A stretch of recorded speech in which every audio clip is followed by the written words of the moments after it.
Hello, everyone, and welcome back to Comics on Beyond on the Nerds Are Us channel. I'm Cutter, joined today by actor, director, all-round good guy, Andrew Holden. It's great to see you again, Andrew. I haven't seen you in a long, long time due to everything that Yeah, yeah. the thing that shall not be named. Um, At this stage, is trying to find new ways to say. To just say things are a bit boring, but I can't really complain, because health-wise, we're all fine here. But like, it's kind of, I've never felt more middle-aged when I kind of look forward to going to get the groceries, because it's the only time there's a chance I might bump into someone and Yeah. have like a 10-second chat. Oh, I agree completely. Yeah, it's all madness. But today we're gonna, refocus the mind on something a bit more fun for a little bit. And today we're going to be talking about arguably the biggest, if not definitely one of the biggest franchises in comic book history, and that is the Batman. So that. we're going to be talking about comics, movies, games, all that good stuff. Now, as I was saying to Andrew off air there, my knowledge of Batman is I have watched most of, not all the films, because you're talking about 1940 something was the first goddamn film. So I'm older than you, but I'm not that old. I'll touch on that, but because it's a fucking mad little thing in itself. But we're going to kind of mainly talk about the other media. We will talk about some of the comics because Andrew has read through some of the comics, and likewise so have I. I know personally myself, I've read through kind of the big ones, Killing Joke, and some of the other graphic novels. I read through the Night of Owls story arc as well. But yeah, so for you, Andrew, where did the appeal kind of start for you with Batman? What kind of draws you into it? Well, I was thinking about this, and like most people of my era, i.e., middle aged, it was the Adam West show, and it was repeated on, I think, BBC Two or Channel 4, and I remember it being on TV when I'd kind of get home from school, and then I think it was on like RT2 or Network 2 or whatever it was called at the time on Saturday mornings. And the funny thing is, looking back on it now, I think it's more entertaining as an adult because you get the fact that they're taking the mic. Like Adam West, I think, is brilliant in it, the tone he strikes. But I can remember nearly being more interested in the opening credits, which was like the really crudely the zap animated and kind of pow and but no, the comic book sequence at the start where it was like, oh yeah, really crude kind of comic book. I kind of remember thinking, can I watch that for the next 20 minutes instead of that guy bet into his little green shorts, which was not my area of interest, really.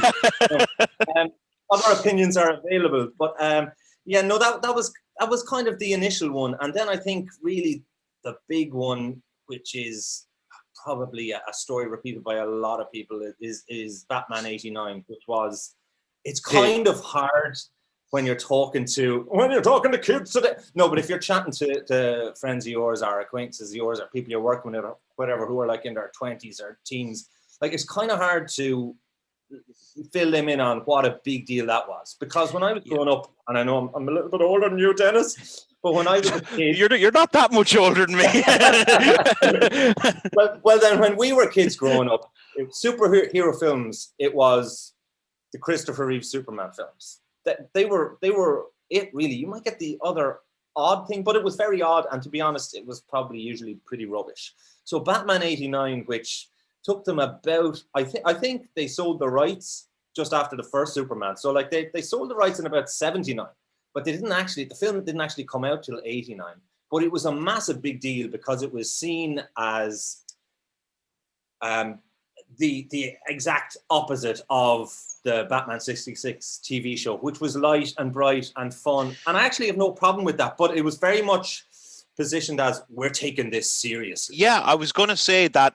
I mean, if nothing else, there was a huge time gap, because I even have it here in front of me that the media, so you had it starting off in 43 was the first kind of Batman movie, right? And then there was another one in 49. They were very much, the 49 one was very much kind of a propaganda piece. Then you had 66, of course. And then you have a huge gap of time, which you were just touching on. to that 89. It was almost like a fresh relaunch on the whole thing. I mean, I think nowadays, if we get 20, what was that, 66 to 89, like, what's that, 33 years? Past maths, don't criticize me. But like, you're not going to get 33 weeks pretty much between different incarnations now. And the other thing to say is, whilst, you or I might kind of go, Batman 66, that was a massive hit in its day. And I think, we have to kind of give it its proper place in the history of the character. And it was a massive part in popularizing him and in kind of bringing him up to a new level of recognition. Like, there's people who know who Batman is that would never have read the comics and wouldn't have seen the propaganda film from the 40s or whatever. So, that's like, whilst I wouldn't be the first to maybe throw on the DVD of it now, it definitely has its rightful kind of place in the history of the character. I think you're completely right. Look, it was also geared towards it was a different audience. Like, that was for kids. That was a kid's show. Which is fine. Oh yeah, absolutely.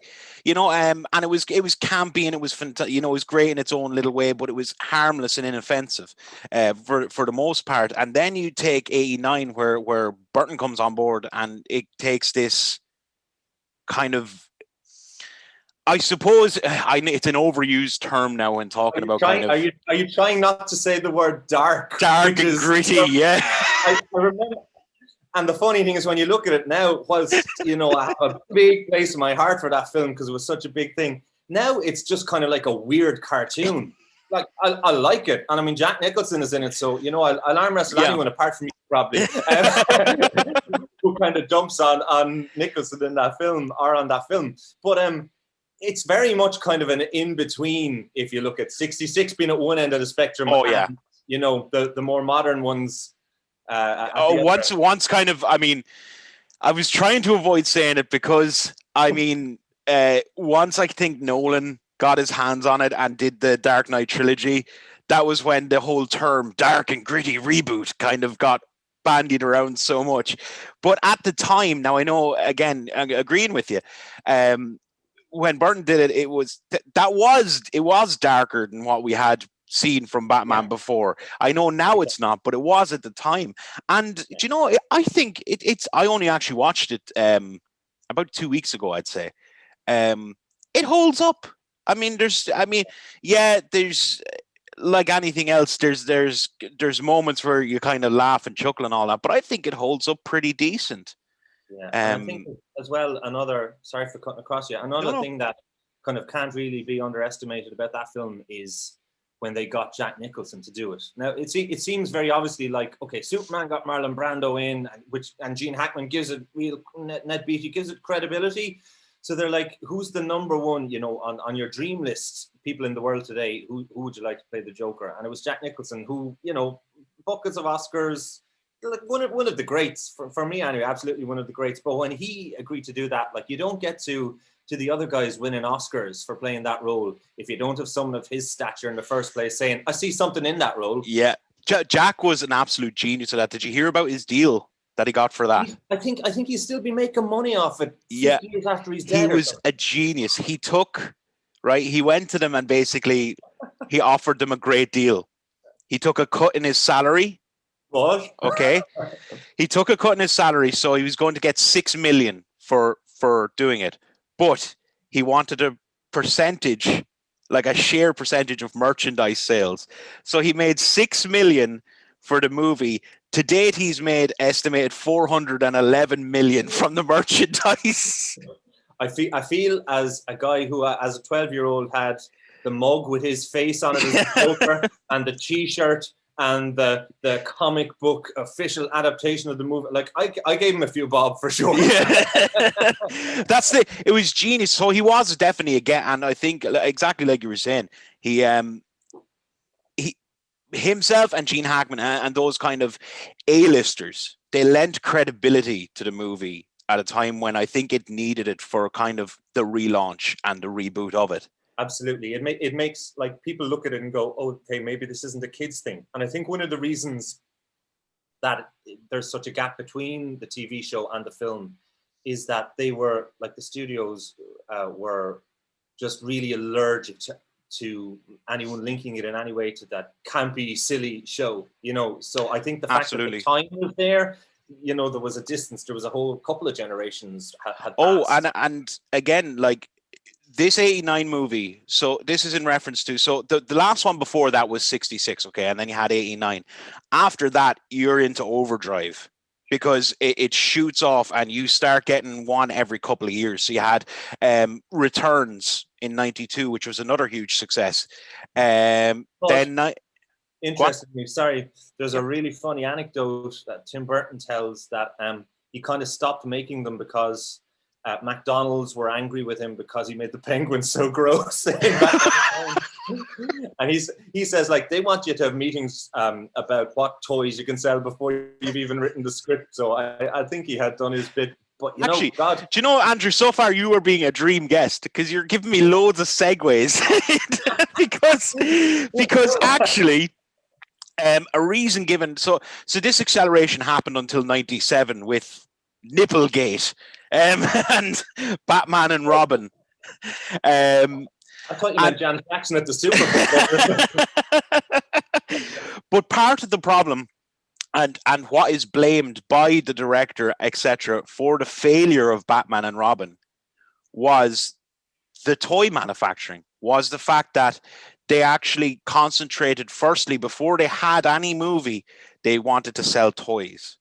Well, it's the definition of the cart before the horse, isn't it? It's like, I got an amazing star for my Christmas tree. But you don't have a Christmas tree. No, look at the star. The star is the most important thing. It's just, it's completely bonkers. It's show business, isn't it? That's it. I mean, and like I was just to touch on the Batman character itself, to go back to the start where you were saying about. You can talk about Batman forever, Dennis. There is so much in it. It's amazing. Yeah, it's like, I mean, this is what I'm saying is it was the one reason why I enjoyed the character so much, and actually I always enjoyed Batman more than I enjoyed Superman. Always, I've never been a Superman fan. Really? The reason for me, Andrew, was that. I like the hero to have a weakness, to be more human and to be more connectable. Well, I think of late we've seen with Superman on screen that they find it hard, really, to know what to do with him, because he's such a godlike figure. I think in many ways, Richard Donner had it right. He has this one little chink in his armor, and it's kryptonite, and it works fine for me. Yeah. I suppose for me personally, I just didn't like that overpowered thing. I liked a bit more humanity to it. Now, I know it's fucking weird saying humanity when you're talking about a billionaire playboy who can afford his own cave, But he's a billionaire playboy. He's a man, which is the big thing. He's basically a guy who's really screwed up. He's like a really even more messed up version of James Bond, who likes to dress up. And I know people criticize the Chris Nolan things for that, but if you want to present him in a realistic way, that's really what he is. I mean, it's true.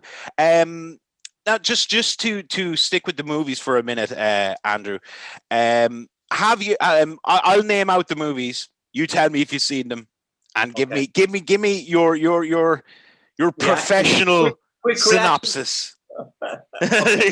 Now, some of these I mightn't have seen since I've seen them in the cinema, but I'm pretty sure I've seen all of them in the cinema at least once. Well, okay, all right. Well, you see, I'm not going. 1940s one. I'm also not going to include the like of Mask of the Phantasm. Like the kind of animated TV shorts. They are technically movies in the Batman franchise, but technically. Yeah, I'll be honest, that's an area that I never really got into, probably because of the age I was, kind of in the, I want to say maybe early, mid-90s when that came Phantasm out. was early 90s. It was 90, kind of 93. I was teenagery then, so maybe that would have kind of clashed in my head with, it's one thing if you're going to read The Dark Knight Returns, which is a violent kind of dark story. Yeah. And it's another thing, it's animated, which is ridiculous, but maybe that's what was going on in my head. Do you know what? Actually, I was the very same. I actually only went back and looked at likes of Phantasm and read the likes of Killing Joke and stuff for that very reason. You think, animated, not very. But then, I mean, for instance, I have Killing Joke on my coffee table downstairs. Jesus Christ, that's a story and a half. Like, you know, and that's I know anybody watching this show won't need me to tell them that that's one of the kind of iconic comic book stories is Killing Joke, of course. But Mask of the Phantasm is right up there as well, and it is worth a look if you're thinking of anything. I've heard that the whole animated area is really top class. Yeah, it does. It kind of especially those 90s ones, they tended to go a little bit more violent and a little bit more pushing the boundaries as far as they could, but they went further than what you'd see today, basically. Okay. So we'll go up to Batman Returns in 1992. We've already touched on it briefly, but what are your memories of that one? This is, of course, following the 1989 return. You know, 89 was a big deal. At that time, you know, I was 12. That was the best film I've ever seen. And I think it was the first film I went to see twice in the cinema, you know. Okay. So that was epic. Batman Returns, I remember kind of liking it. You know, it's more Tim Burton-y. It is a bit weirder. This is probably controversial. Most people, even people who have no interest in Batman, kind of always say that's the best one and they love it and all the rest. I think I need to go back to it. Now, I think Michelle Pfeiffer is brilliant, and not just because I want to marry her. It's a separate podcast in itself. I think herself and Danny DeVito perfectly cast. You know, once again, it bears no relation to reality once you have penguins with missiles, and that's fine too. But it probably, if you said to me, being brutally honest, you have to watch a Batman film tomorrow night, I don't know would it be the first one I'd go looking for. You know, I'd have to agree. Again, I kind of went on a kick recently of watching the early Batman stuff, and I actually agree. Like, Pfeiffer as Catwoman the casting is just perfect, and it does very much retain that kind of you'll know what I'm talking about, the kind of comic book pastel coloring that Burton is kind of known for, and that kind of it's like, I think it's very obviously and very deliberately not the real world. It's a kind of a heightened, kind of off, kind of dark, almost dark cartoony kind of feel to it or something. You know, I'm trying not to say the word gothic, but I think you have to whenever you're talking about Tim Burton, don't you? You kind of have to. I mean, at this stage, he's kind of the father of that kind of stuff. I know that's kind of blasphemy to say, and I'm going to get roasted for it by somebody else, but sure, whatever. Right then, following that, we're on the internet. We're getting roasted, whatever. After that, then you had the next big movie was 95, and that was Batman Forever. That's Val Kilmer one, isn't it? That's right. Yeah. I mean, the first thing I think of is that story that Val Kilmer was filming it, and like someone came along with their kids to meet Batman, and he had a moment where he kind of realized, it doesn't matter who's wearing this costume. Like, you put anyone in this costume, it's Batman. It's not to do with me or my, you know, unique stamp as an actor or performer or whatever. He was very disillusioned.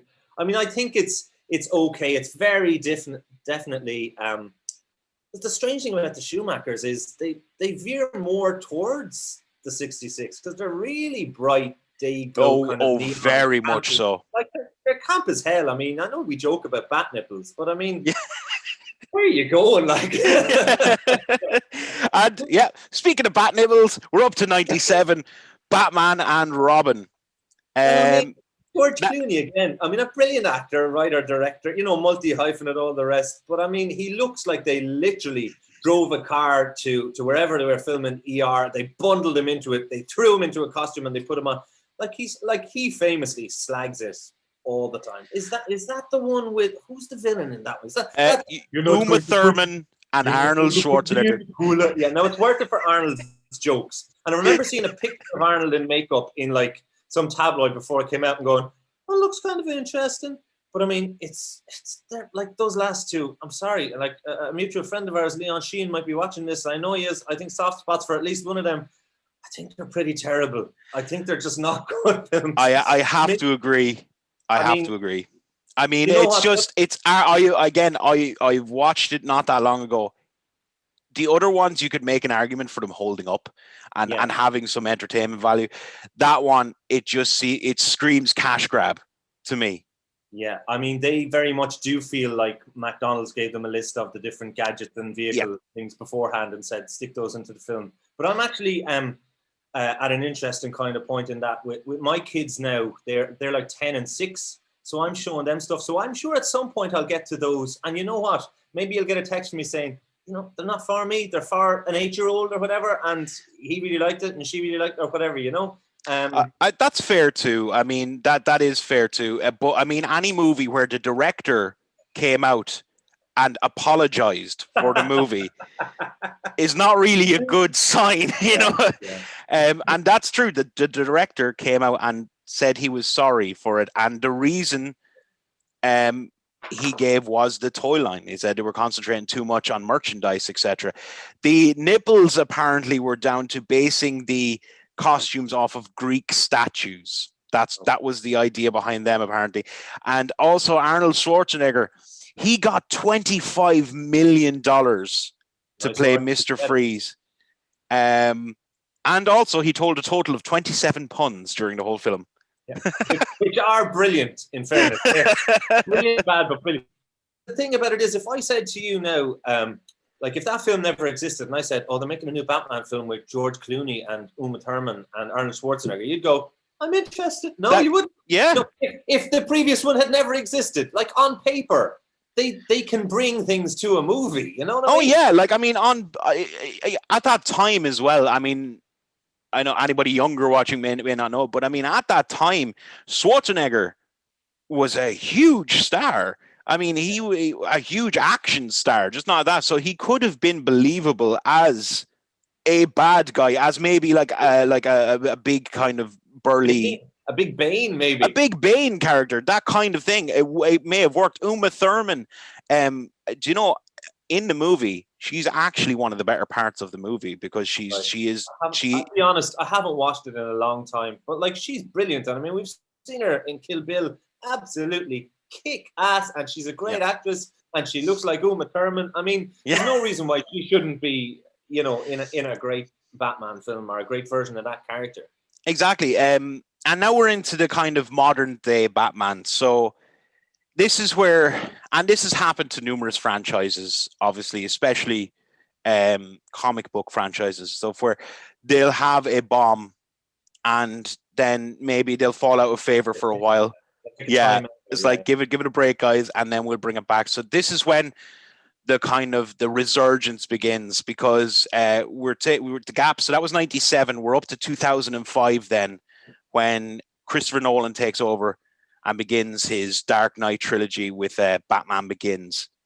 Now, again, haven't watched it recently. That's a great movie. The whole trilogy is fantastic. I love it. Yeah, I'm a fan too, to be honest. Yeah. But that first movie, thoughts on that one? Where I suppose it's not as much. What would you say? It's almost not. It's weird to say it's not as much Batman based as it is to be Batman, learning to be Batman. That kind of way. It is an origin story, but my first thought whenever someone mentions that film, which might be a kind of amusing anecdote, is a couple of days before I saw it, I had surgery for the only time in my life. I was getting wisdom teeth removed, but it was 4, so I was out for the count. Dennis, when I went to see that film, I was on mega drugs, legal ones, but I was on major painkillers. I remember the plot line with the scarecrow. I was going to say Scarecrow was. I remember coming out to it. I went to see it with a friend of mine, and I said, I don't know if I just saw it or I was in it, but it was really good. But I had to go see it again because I was like, film, right? That's brilliant. Look, the Dark Knight trilogy, we can knock it all out together because you have Batman Begins, The Dark Knight, which is arguably one of the best, if not the best Batman movie there's been, is The Dark Knight. And then I don't think any of them are perfect, but I kind of like them for that. And the other thing I really like about that trilogy is most people will kind of kick The Dark Knight Rises a bit, but I kind of like, you have a trilogy that starts off as, we're presenting this as real and it's ultra realistic and set in the real world, but the more it goes, the more kind of mythical and bigger it becomes, where you get to a point in the third one where it's like, how could he get back to Gotham? Oh, that's your problem. How could he do any of this for the last 3 films? I think the one thing in the 3 films that is comes close to that kind of a hang on, I can't buy it moment is, and spoilers for anyone who hasn't seen a film that's probably about 10 or 12 years old or whatever the hell. Oh God, yeah. The last one was what, 2012? 2012, so it's nearly 10 years. In the third one, the scene where Christian Bale and Joseph Gordon-Levitt are talking to each other, and Joseph Gordon-Levitt says to him, I can't even say it, he says, I knew you were Batman when I looked in your eye, when you visited the orphanage. And I'm like, I can believe that you have like this spaceship you're flying around and it's shaped like a bat and that you are a ninja master and blah. I can believe anything else. I'll go with it. I just thought that was poor writing. The rest of it, it's like the most obvious statement of all time. They're really good. And once again, they do that thing where they populate the cast with really top class people. I think Gary Oldman is a real unsung hero. I think he's brilliant. Oh God, just acting in general. Gary Oldman's one of my all-time favorites, and how he's able to do anything. But that's a whole other show. But I actually agree. Some of the writing in a bit clunky at times, maybe. Yeah, especially I know I don't want to feel like I'm picking on it, but in Dark Knight Rises, it felt shoehorned in some of the things just for almost like fan service. The whole reveal of Joseph Gordon-Levitt, he's at Robin. The very end, yeah, it's kind of like, did you really need that? Yeah. I suppose he was kind of that anyway, even if you didn't exactly. But can I say, I know this is probably sacrilege. Like, The Dark Knight is arguably the best Batman film, definitely in that conversation. I agree. But I don't think it's perfect. I think it's very long. I'm not sure about you. I was just going to say the length of time, it is quite long. And I love long films now. But I just feel there's something in the structure of it. Every time. You must be psyched for Zack Snyder's Justice League coming. It's like 4 hours or some shit. You know what? I was chatting about this with a couple of friends of mine yesterday, and like the 3 of us are kind of the same. We're so curious. We have to. How long is it? Did you hear? It's some ridiculous length of time. I read today that it's longer than Gone with the Wind and Lawrence of Arabia. Now, not together, but that's Jesus Christ. I think even the good reviews of it, and it's gotten some good reviews, but even those ones are kind of like a bit of a scissors. Yeah, I mean, I'm all for it, but gee, like, I'll sit down and how if you plan an event like, right, lads, we're going to watch the entire Lord of the Rings trilogy. Yeah, that's a huge deal, and you're like, I mean, sitting down for this seems like it would be a chore where you have to have your stuff ready and you're like, okay, lads, fuck. We're here for today. Just watch it in the bathroom might be easier. Any toilet breaks. But it's divided into chapters. So I think maybe, like, one of the pieces I read said they would have been better off to just present it like a series, 4 1-hour chunks. But I don't know why they didn't, but, I'm sure it's something down to Snyder's interpretation of how he wanted it to be viewed. Maybe he wanted it to be viewed in all in one sitting. You director people are kind of mental in yourselves. Well, you know what? What I will say for him is he likes what he likes. I think he knows how he wants to present it. We just about hit the Zack Snyder version of the character in our. Like, after the Nolan verse, was Ben Affleck the next one? That's right, yeah, because you had Batman versus Superman, was 2016. So that was Affleck coming on board. What do you think? He gets a lot of stick, and I don't agree with it. Yeah, I actually think he's fine as Batman. Yeah, he's a good actor, and I mean, obviously, he you know a lot more about this than I do, but he lived in a gym for many, many, many months. Like, he looks great. Yeah. No, but I actually, the problem with Batman versus Superman was the movie itself, not the cast. I don't know if I'll ever forgive him for wasting Amy Adams as Lois Lane, because she's only going to play that once. And like one of the best actors on the planet, and she's nearly in them, and she has nothing to do, you know. Exactly. Like this is part of the problem. It's kind of like the whole thing. It's an all right premise, but to introduce your new Batman in that movie seemed a little, I don't know. It seemed like the wrong idea to do it. Like you needed a separate Batman movie before you went to this one.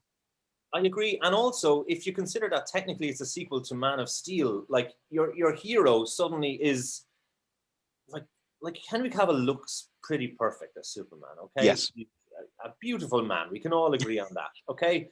I think he's an okay actor. I think there's a better version of Superman in him than he was allowed. But like if Batman versus Superman is your sequel to Man of Steel, your hero is kind of turns into your villain it's a really big about turn. I mean, he's threatening Batman rather than trying to reason with him. It doesn't seem like it's a well-written version of the character, to be honest. And I've never written a bloody Superman or Batman film. No, I you actually hit the nail on the head, though. Like, well, in my opinion, I just think Affleck gets stick for being given. I mean, he's given the tools to work with. Exactly. You know? Exactly. And he's actually fine. I'm not the hugest Ben Affleck fan in the world, but for that particular job, I thought he did fine. Now we will be touching on where that's going. He's pretty much done with that role now, as far as I'm aware. He is in the Snyder cut, obviously. So I'll be interested to see if he has anything more interesting or with a bit more substance in that. You see, this is where the Batman character, again, it's like peaks and troughs. So like you're going back into another one. Batman and Superman didn't do great. Suicide Squad was panned in a huge way. I know technically it's not a Batman movie, but it is linked to his universe. So and I'm not a fan of that movie at all. But then I only saw it once. I mean, I didn't. It's all you need. It's a mess of a movie, really. But I didn't. But it's weird. Like I can say to you, it's not a good film, but it didn't. Some film, you know, the way some films make you angry because they annoy you so much. Yeah, it didn't do that. I don't feel the need to ever watch it again. I thought Margot Robbie was perfectly cast, and I think she's a great Harley Quinn. Definitely, but it's just a mess of a script. Yeah, really. That's it. It's just all over the place. There was certain, again, when I say something's not good in my opinion, there's generally always a redeeming factor quality in there somewhere, you know, like the Enchantress transformations. I think I was saying this in a previous podcast. I thought they were really well done. You know, the hand coming up through the table, the cinematography for that was fantastic. There's a few other things, so nothing is completely irredeemable with regards to that. Now, one, I'm going to include it in the list, possibly controversially, but Joker. That is controversial, really, isn't it? Because I know Joker obviously is a Batman character and a DC Comics creation, but this movie was such a departure from anything like that it almost feels wrong putting it in a list with Batman. It does. And you know what I kind of feel? I'm a big Joaquin Phoenix fan. I think he's... Joaquin. You know, Joaquin. But, you know, I mean, obviously, he's not going to be writing everything. He's, 11 on the intensometer. It feels to me like really the Joker-ness of it, or the fact that they call it Joker, or that it's in Gotham City, is really just a superficial thing, that's probably how they got their funding. And I don't think that he really had much interest in that. I think Todd Phillips really had been, devouring his old Martin Scorsese films before watching it. I have to watch it again because I remember, I still feel kind of a bit conflicted about it. I mean, there's no denying that it's a kind of a magnetic performance and that it's a really big performance and all the rest. I think the question maybe to ask is, do you think that this guy is the Joker? It's not even called the Joker, right? It's called Joker. So that's correct. Is this the guy is this the character that then becomes, Batman's arch nemesis? Like I know young Bruce Wayne is in it or whatever. Yeah. But I don't know if I buy that. Well, you see, this is where it gets it gets weird, and there's lots of theories about it, which I won't go into, but because obviously this is a man in his probably early to mid 30s in this, yet he meets Bruce Wayne, who's a child in it, and he's talking to Thomas Wayne, etc. in it. And it's obviously alluding to the creation, but you have to wonder, like, is this just a standalone movie? Is this just a fun thing for them to do kind of on its own as a vehicle for the characters, etc.? Or is there a plan down the line to do something where, I don't know, he was the inspiration for the actual Joker or whatever? I think if that inspiration thing happens, that it will be kind of someone else retroactively retconning it and kind of fixing it up that way. Yeah. I think if that happens, it feels to me a little bit like I don't know if you watched the Hannibal TV series, where it's kind of like a mashup of that world where they take characters and they might change the gender, or they might change the age, or they're kind of playing around with it. It's using those kind of characters and names that we know a bit. I actually heard, I don't know if it's true, but that in one of the drafts, and I thought this was really interesting. Once again, spoilers for Joker, which is probably about 4 years old. If you haven't seen it and you're watching a chat about Batman, about your credentials. It's only 2 years. Is it? Okay. You're losing concept of time because of the goddamn pandemic. It was one of the last movies. In fact, I think it might have been the last movie I saw. Well, fuck. Okay. In a cinema. Are we allowed swearing? It's been really good since we started. Oh yeah, no, fuck it, let loose. But, before I forget, apparently in one of the drafts, in the end of that film, there was a scene or a sequence where Joker goes to the alley, and the Waynes are there, and he shoots them. Like, so far, so Tim Burton. It's alluding to the Joe Chill thing, yeah.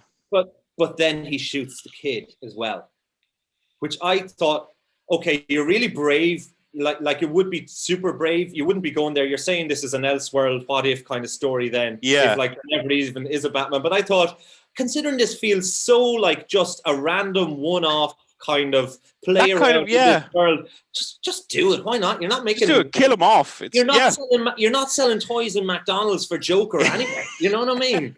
But actually, that leads into some of the comics that I was talking about. One of my favorite, I don't know if you've heard about it or read it. One of my favorite from the Batman comic verse is this alternate timeline they did, where they had Bruce got killed in the alleyway. Yeah, and Thomas becomes Batman, and Martha becomes the Joker. Yeah. And it's actually a fantastic kind of reimagining the story. And you know what I think really why we're even having this conversation about a character that's like over 80 years old is the fact that they're it's like, you might roll your eyes, but it's like Shakespeare. Hamlet has been played by man, woman of probably every creed and color and ethnicity, and there's been Queen Lear, and these characters that are around a long time, if they're good enough, they hold up to reinvention. So you can have Adam West and you can have Ben Affleck, and they're both legitimate. They're both absolutely fine. There's just two completely different takes on the same guy. Now, that's it. You have such material to work from. Why restrict yourself? And also that, I think they have to constantly kind of reinvent them, because otherwise they die. And as fans of these characters, like, we've already seen certain versions done really well. So give us something new, freshen it up, stir the pot. Why not? Speaking of which, have you seen anything to do with? And this is the last movie we're going to talk about, which is scheduled for 2022, The Batman. Starring Robert Pattinson as the new Batman. Do I detect a slightly unconvinced tone there? No, I'm actually purposely going the other way. Do you know why? I was one of the people, and it's much to my shame, at the time, I was given its stick for casting Heath Ledger as the Joker back in the day. I didn't give him a fair chance because of the roles he had done previously. Or the ones that I had seen, at least, had kind of in my head typecast him as the pretty boy without much talent around, and as the Joker I thought he wouldn't be very good. I was completely wrong. and he did obviously an amazing, defining performance as the Joker in that movie. So I purposely reserve judgment now because I could be very wrong. Well, do you remember the absolute uproar over Michael Keaton being cast as Bruce Wayne? Mr. Mom? Yes. He's going to make it too funny. Is it a comedy? Yeah. And the funny thing is, if you watch the film he did with Tim Burton before that, Beetlejuice, you go, is he playing the Joker? Because he'd be a great Joker, going on that. But, you know, sometimes people have things in it that kind of surprise us. And in fairness to Robert Pattinson, for a young, good-looking guy who made his name and his fortune in a big commercial franchise, which, I don't mean this in a shitty way, which is specifically aimed toward teenage girls. I don't like it.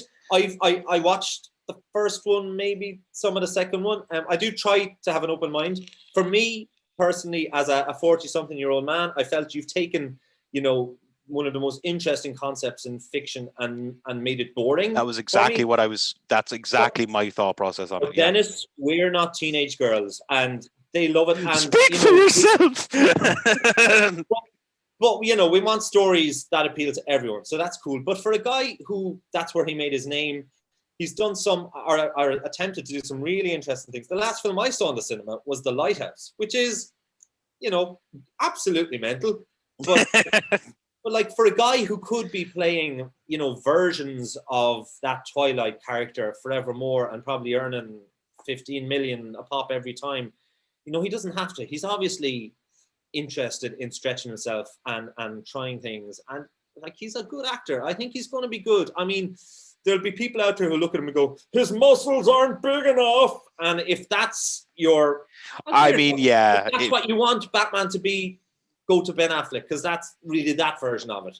But I think even more than him, Paul Dano is the big draw for me there. Like, There Will Be Blood is one of my favorite films, and he, like, Daniel Day-Lewis is absolutely incredible in it, but Paul Dano is amazing in that film too, and it's one of those performances that doesn't get talked about much. And the Riddler as well, I always felt, even watching the Adam West show, the Joker kind of annoyed me as a young kid.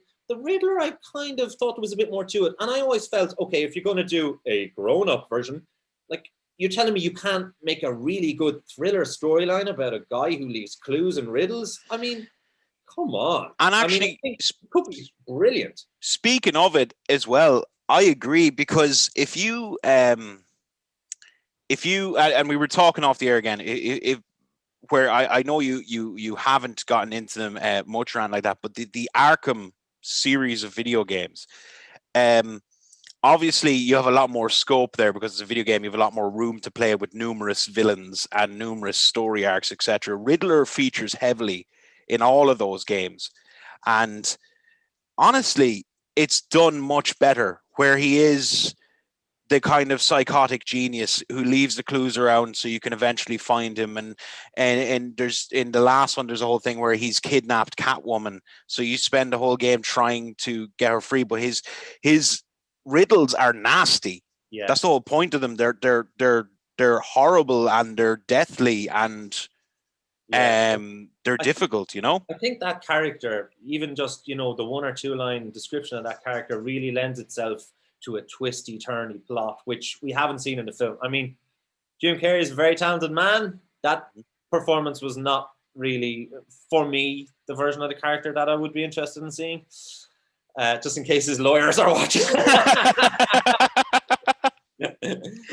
I agree. Look, a talented man who, in a lot of ways, he's been typecast a lot, and I think he's done some great kind of dramatic performances. Like, personally, I like. I know it's gotten panned. I personally like Number 23. I like that one. Is it 23? That one, but I think you're right. But I think, you know, when I think of him, you'd probably think of The Mask or something first. But then I kind of go, Truman Show and Eternal Sunshine and Spotless. Two of my favorite movies. He's brilliant in it. You know. Yeah. I mean, like, honestly, Eternal Sunshine of the Spotless Mind, that I mean, that will pull on your heartstrings. Like, that's I mean, just showing what he can do. Again, I suppose, you know, people are given what they have to work with, and they wanted goofy, wacky Jim Carrey, and that's what they got. you know. My favorite reason that film exists is, you might have heard this, but apparently himself and Tommy Lee Jones, like, absolutely just oil and water, absolutely hated each other. Oh, really? And apparently Tommy Lee Jones actually said to him, "I cannot sanction your buffoonery."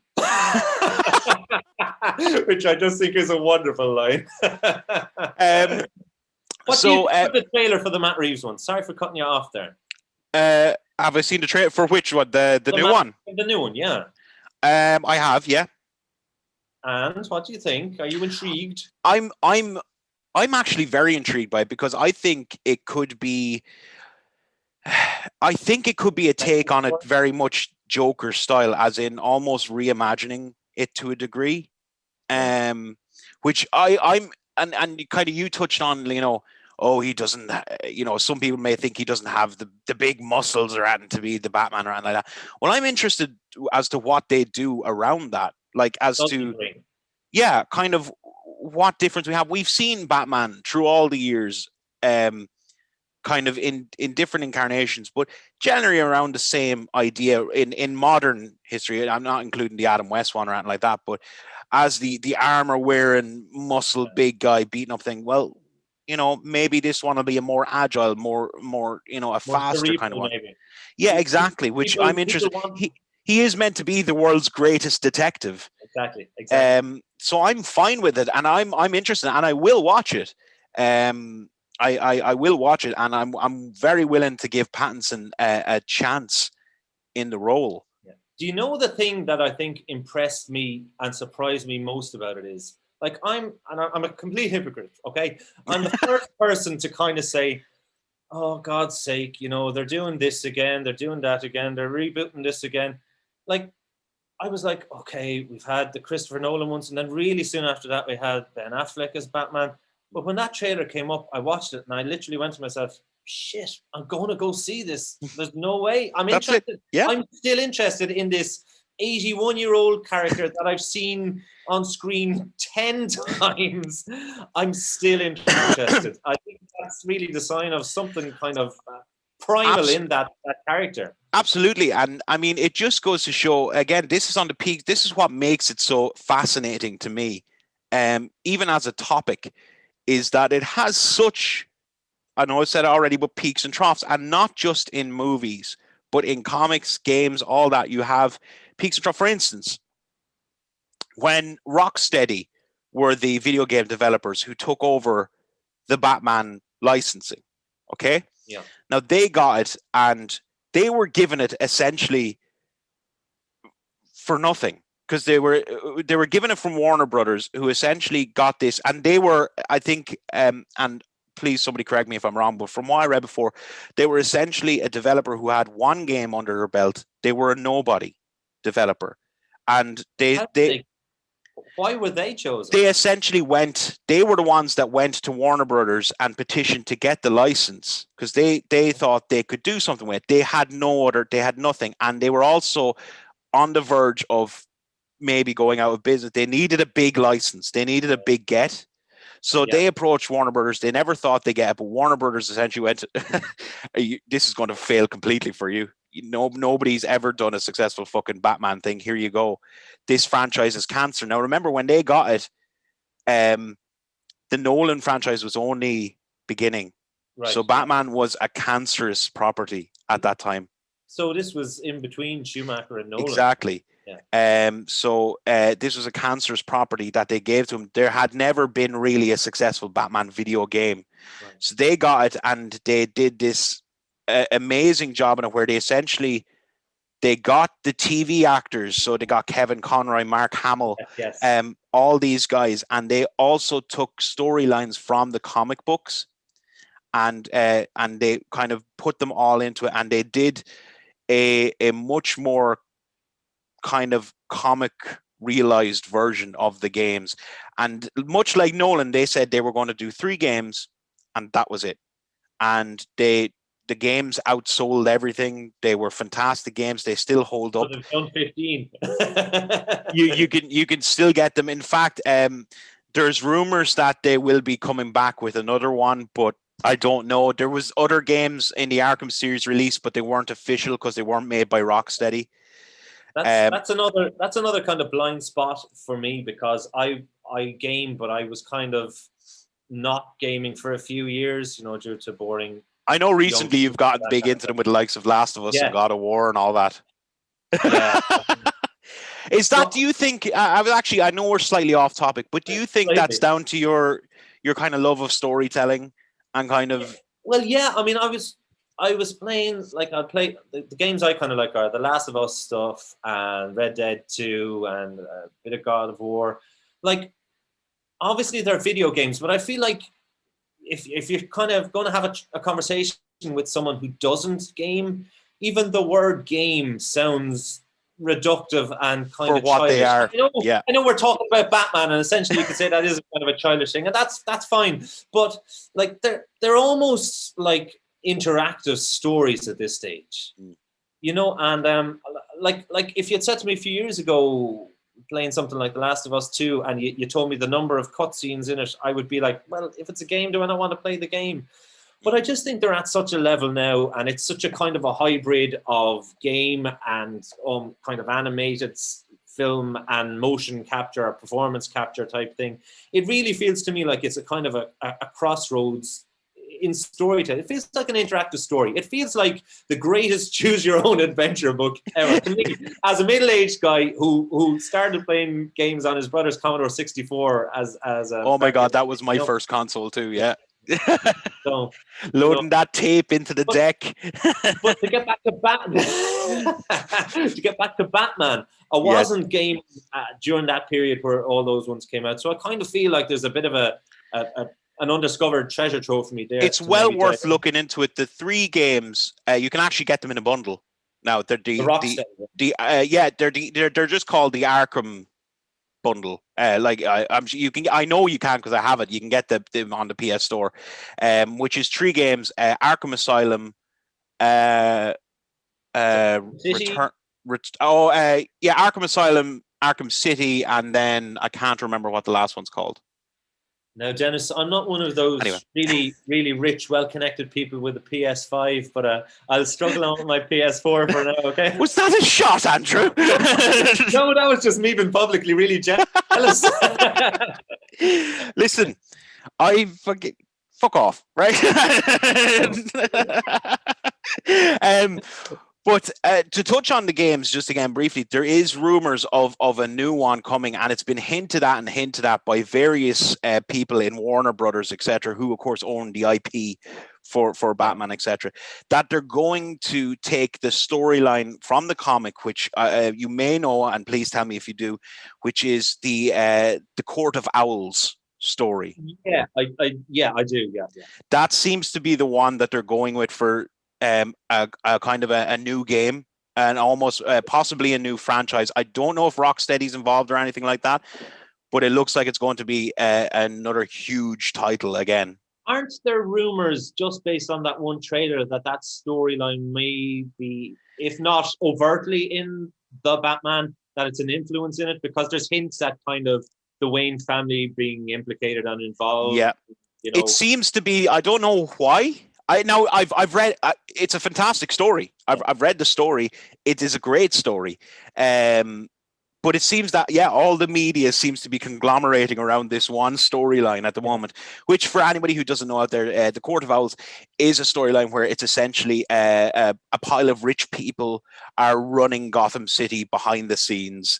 Generations. Yes, and they have like these assassins called Talons, and they're the dangerous ones to go out and all that. It's very kind of Illuminati-esque and that kind of thing, but it's a very interesting in the comic book. It was interesting at the time in the comics because it spanned 3 different comics. So it had Batman, it had Nightwing, and it had Batgirl.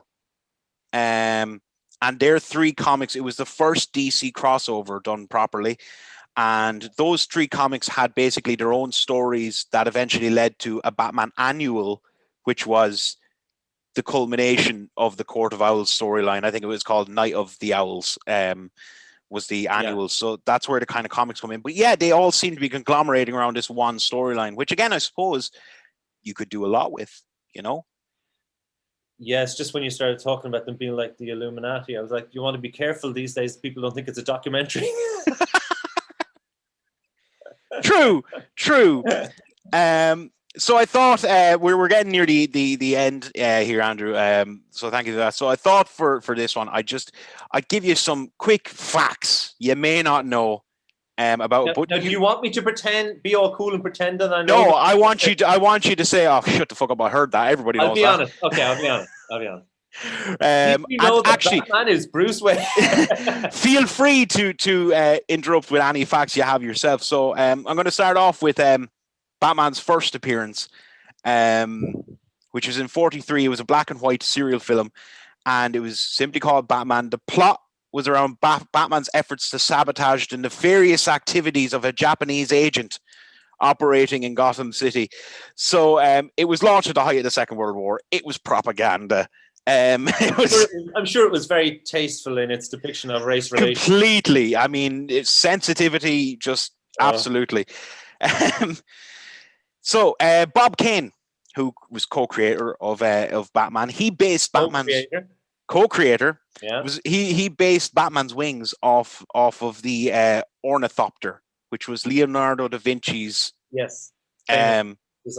design. So there's one for you. I didn't know that actually. Yeah, apparently that was true. This one, you see, now you're such a gold mine that you've actually said some of these already. Like some of them were saying how Michael Keaton got panned originally. So some of this stuff is obvious as well, so I don't want to go completely into it. You know what? It's funny though when you talk about casting. Like for example, we were talking about how wonderful Michelle Pfeiffer was. Unless I'm wrong, she wasn't first choice. Annette Bening was playing it and got pregnant. Is that true? I actually was not aware of that. And Sean Young was playing Vicky Vale in the first one, and she fell off a horse. So they literally, I think Kim Basinger was literally, who's good and can do this and is available to fly to London tomorrow. I think it was literally... Really? It was like 3 or 4... Yeah, both of those were like relatively late replacements. Definitely Kim Basinger was very late in the day. No, that I did not know. That's fascinating to me because I suppose she just seemed so perfect for it. I know. It's one of those ones where it's such a happy accident for the people making it. Afterwards, you go, how was she not your first choice? You know? It's like, I'm presuming she never auditioned or something. I don't know, weird. I don't know, but... so an interesting one about The Dark Knight. So during the car chase scene, there was a mishap behind the scenes and an IMAX camera was destroyed. Now, that IMAX camera was one of only 4 in the world. And it cost $500,000 to repair it. So there you go. I don't know now if there's more IMAX cameras now, but at the time, I'd say, but that's really, I suppose, a kind of an occupational hazard when you have someone like Christopher Nolan, who, in fairness, and I love it, like if he can do something in the real world, like they will actually tip the truck or they'll actually do the stunt. Didn't they do that with the truck that flips forward? Didn't they actually do that? And that's why you look at it and you go, whoa, because if you see a truck and you know it's not a real truck, you'll go, yeah, it's a kind of a cool image, but I know it's created on a computer by some guy in Silicon Valley or something. You're completely right. There's no weight to it. There's no substance. There's that kind of what they talk about, the uncanny valley. There's always just a little something off where that for me, we didn't get into it deeply, not to totally just poo on Snyder, because there's kind of things I like and there's things he's done I've liked, but there's generally, even though we're talking about a fantastical thing, it feels like it's even the real people are kind of smothered in a layer of kind of CG. The whole thing feels just a little bit unrealistic, and for me, not always in a good way or a kind of I suppose, an engaging way, you know? I agree. This is back down to what I originally said was why I found Batman appealing in the first place was... It's that guy. Yeah. relatability to a degree. And if you do that and you start putting this, and I know exactly what you're talking about, and I'm sure a lot of viewers do too. It's this strange sheen almost. Yeah, it feels a bit like Sky Captain on the World of Tomorrow. Or something, you know? If you start doing that, it starts losing its realism and starts. That's ridiculous to say. I know, it's realism, but I suppose realism to a point. But I think whenever we watch these things, we're prepared to go with them and to go with the story and to buy into it. Absolutely. But it feels like it's a little barrier to that. It feels like it's a constant reminder, even in the back of your brain, that this is a very unreal thing. Yeah, look, we've talked about this in other podcasts before, because we've had a lot of wrestlers as guests and stuff on it. So we talk about kind of the portrayal, how what am I doing here? They portray stuff with their bodies, etc. So we talk about how there's the suspension of your disbelief that an audience, be it live, in theater, wrestling, whatever, they'll go with they agree to it, but you have to give it back to them. It's a contract. Yeah. Exactly. Like you have to meet them halfway. You can't, if you want them to suspend their disbelief, that's fine, but you need to meet them halfway and need to kind of help them. And I do agree that, sometimes that's missing a little bit, where it's just like, here's a movie, enjoy it. You put a little bit more into it. That sounded bad, but you know what I mean. Yeah, like at the end of the day, sometimes some things, for whatever reason, are deal breakers for us in a book, in a film, in a wrestling match, whatever the story or the thing that you're consuming is. Sometimes something will just butt up against you, and you're like, no, I can't buy that. Like, that's why I mentioned the Joseph Gordon-Levitt. I'm picking off one line from a brilliant trilogy, but I was just like, oh no, I can't. That's really stupid. For me, I don't buy that. I don't believe a little kid would look at a grown man and go, by the look in your eye, you're Batman. No, but that's it. You see, is there's little things that can take you out of the moment. We all have our kind of deal breakers. Yeah, know? That's it. Some of us will put up with a lot more than others. Yeah, absolutely. And some people, like, I mean this in a genuine way, are really uncritical. They will watch anything. Oh yeah, and just be like, yeah, it's grand, that's fun. I get it, and sometimes I wish I wasn't so cynical, and that I could enjoy. In fact, sometimes. Yeah, that I could enjoy some things for what they are, as opposed to. I think a big part of that is the expectation you have when you go in to watch something, or you go to read something, or whatever. Like if you go to see a film and you kind of think in your head, this is going to be rubbish. Maybe it's bad, but maybe it's not complete pond slime, and you'll go, it was okay, it was fine, so you have a slightly better experience with it. But expectations and hype are a killer. And Batman 89 was, for me, the most hyped thing of all time. So by the time I got to see it, it was like, wow. And I remember actually seeing it. I've got back to a relevant topic. I remember seeing it when it came out on video, on a TV. Just a normal TV, not in the cinema, on the big screen. Not with the big sound and all that, and the big sound and the hype of the build up to it, and going, yeah, it's good, but it was a lesson for me, Yeah. And it's amazing how some can change in that way, as well. I completely agree. Actually, back to the original movies that we were talking about. Batman and Robin was the first original Batman film to not receive a single Academy Award nomination. In fact, it was so panned that it was nominated for 11 Razzies. It's not great. And again, this is touching on what I said earlier. The director issued an apology to fans and said basically the studio execs prioritized toy sales over film quality. Another little maybe interesting bit of trivia is that the kind of the rumor is the only reason Jack Nicholson didn't get a nomination for Batman 89 was that people watching it didn't really know whether he was a supporting character or the lead character in it. And I think even by their own admission, once they got Jack Nicholson to do it, like the ratio of Batman to Joker in the script kind of changed a bit, Yeah, I mean, that is interesting. Yeah. Well, but you have that even now. Now, I haven't seen it, but like the Oscar nominations were out yesterday as we record this, and there's a film, Judas and the Black Messiah, and it has 2 nominations for Best Supporting Actor. And people have said, well, literally one of them is the Judas and the other one is the Black Messiah. They are both the titular characters in this film, but they're black guys, so you've nominated them as supporting actor. And you kind of go, yeah, sometimes they just want to put things into certain categories. Yeah. I've gone off topic, but Jack Nicholson, in terms of screen time, he's probably a lead character, but is Joker the lead character in Batman? Exactly. You see, like, I agree. He's in it a lot, but again, it's Batman. It's Batman.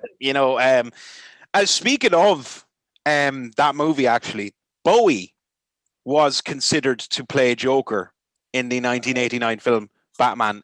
Obviously, ultimately, the role went to Nicholson. I cannot imagine Bowie playing the Joker. No, I mean, when I think of Bowie, I wish he had played. Here's a Joker reference. I wish he had played the Jared Leto part in Blade Runner 2049, which apparently he was meant to, but he was... Really? Yeah, apparently so. Yeah, apparently they wanted him. Now, whether that was just... would David be interested? No, he wouldn't. Yeah. But they kind of talk about him. But no, I always heard that Robin Williams was a bit pissed off that they had kind of asked him tentatively about that, and I think they had asked him tentatively about maybe the Riddler as well. And if you look at him, like, he would have conceivably been a great Batman villain. And it's kind of maybe a bit strange that Nolan never used him, because they did Insomnia together. Yeah, and I could imagine him good in it. Robin Williams did kind of show his acting chops several times. Yeah. He's like won a photo and Insomnia. He's really good. Dials it back, So I wouldn't be. I mean, it would be a completely different take on what we did get, but it would have been an interesting one. Definitely. And once again, depending on the script, it could have been a really, really good one. Yeah. Again, and I'm going to finish this off with the kind of one that we talked about. You talk about all these actors. The man who is really associated with Batman when it comes to acting it in movies, etc. It has to go by numbers to Kevin Conroy. Kevin Conroy has voiced Batman in 11 different movies and several different video games, etc. It's the same way, say, Mark Hamill as well. When it comes to the Joker, yeah, I mean, Mark Hamill's voice. They have such a long relationship with those characters, like. Absolutely. And Hamill, I don't know if you've ever seen any videos of him doing it. It's like a different person. It's fantastic. I think he looks like he's just totally having such a ball that he's just totally freed up, and he's almost going Star Wars, and he's just he's exercising some kind of demon and just letting it all out. I think that's kind of a part of the reason he originally took the part of the Joker, voicing it, was he wanted to escape that Star Wars. I have a little bit of trivia. Whilst I'm not well versed in that animation, apparently the first actor who recorded the Joker in Batman the Animated Series was Tim Curry, but for whatever reason he didn't stay in it. Now go Google that, and if I'm wrong, internet, tear me a new one. But I definitely heard that in an interview. So. Now, see, I am a huge Tim Curry fan. From back in the day, I absolutely. Everything I've seen him in. He would have been a fantastic. He could have done a fantastic job, because I mean, you're talking about range. Jesus Christ, super talented, yeah. Man. I still love anything to do with him. But anyway, with that brings us to the end of our time. Andrew, thank you so much for talking to me today. It really is. Sorry for cutting you off, Dennis, but it really is one of those topics where, like, you could just chat for hours because he's around so long. He's in books, he's in comics, he's in TV shows, he's in films. Like, it's such a massive icon, pop culture. Absolutely. Yeah. Like, I mean, as we both said, we're not authorities on Batman in any way, shape, or form. No tattoos. No. But we are huge fans. We are big fans of the character, and it just goes to show that even without knowing the kind of the ins and outs, the in-depth intricacies or whatever about it, we can still talk about it for a long time, purely because there's that much wealth and depth to the character in itself. And one of the things that I love is, not necessarily just with Batman, but with kind of comic characters and comic worlds. Like, my kids are massive fans, I don't know if you watch it, of Teen Titans Go, the cartoon. I haven't seen it. I know it, but I haven't seen it.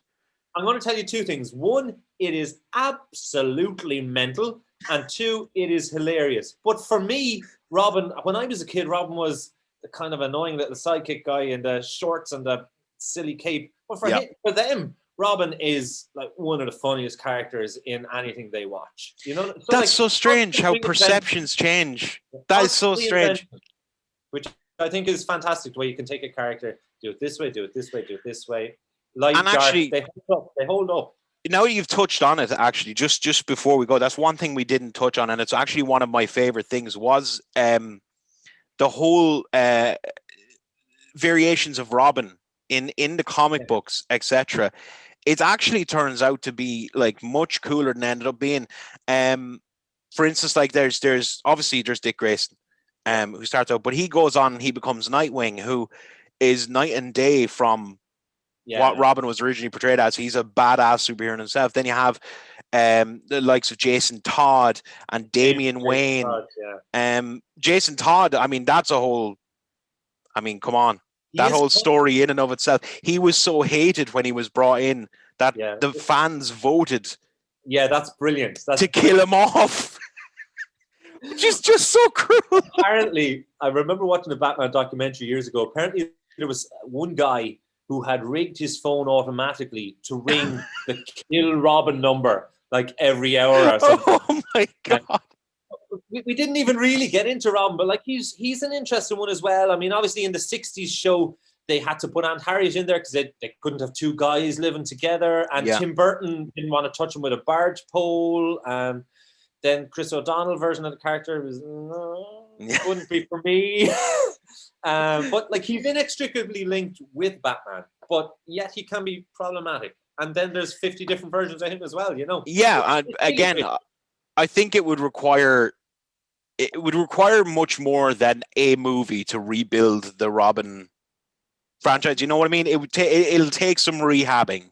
I think he has, how would you say it? I think he has particular challenges in being presented without him taking from Batman. Yeah. Like I think you'd almost have to retroactively do it. Like you'd have to almost introduce Nightwing first and then go back and tell the story of Robin afterwards. Or maybe we're at the time where we just do a really light one again. Like I've like secondhand smoking. I've secondhand seen Lego Batman. The lads we're watching here. That's a great movie. That's bloody brilliant, right? Lego Batman is fucking hilarious. Right? The bit where the Justice League are having a big party and they don't invite him cracks me up.